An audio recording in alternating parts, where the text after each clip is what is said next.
The room fell silent when the will was read.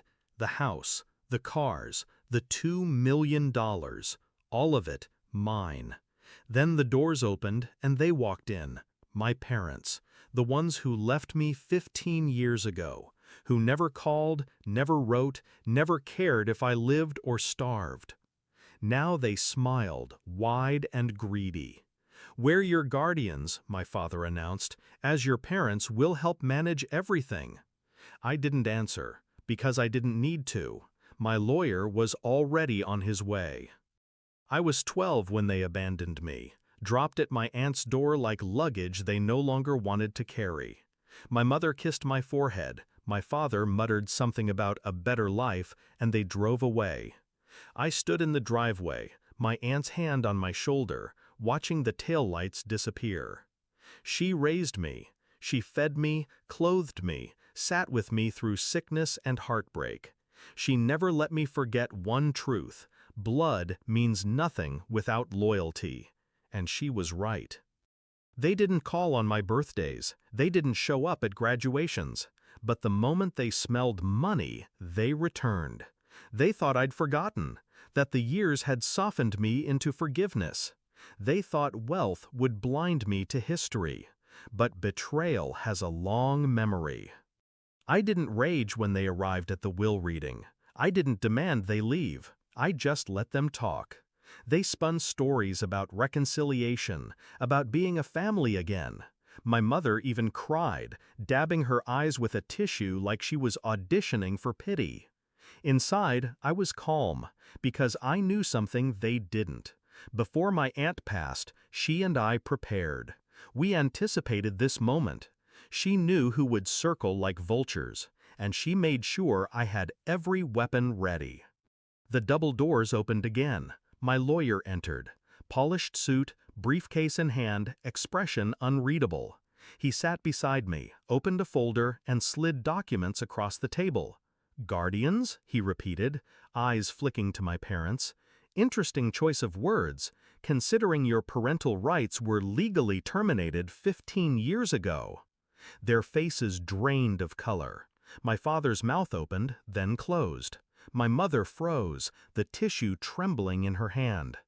The lawyer continued, his voice smooth and cutting.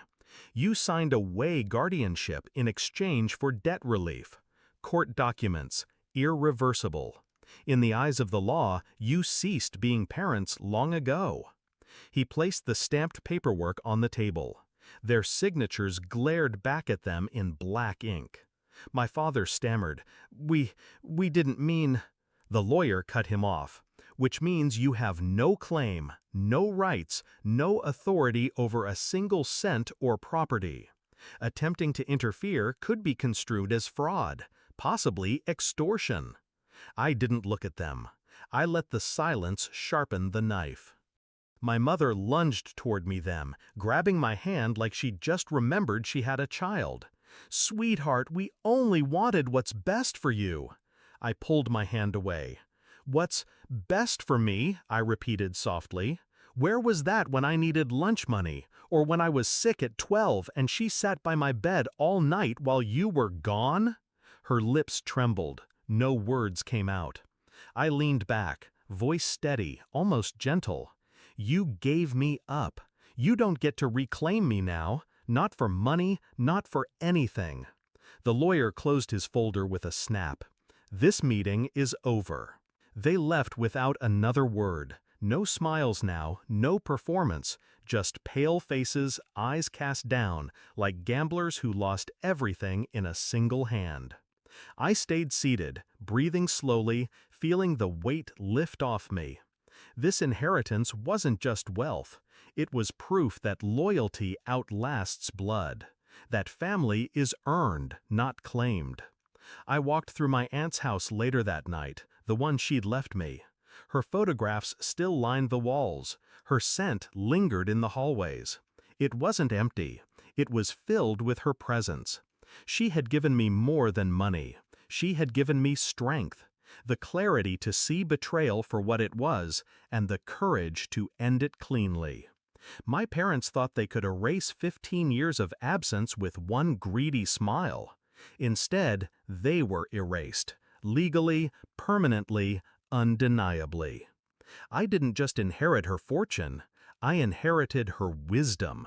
And as I stood by the window, looking out over the life she'd secured for me, I whispered one truth into the quiet. They abandoned me once. This time, I abandoned them forever.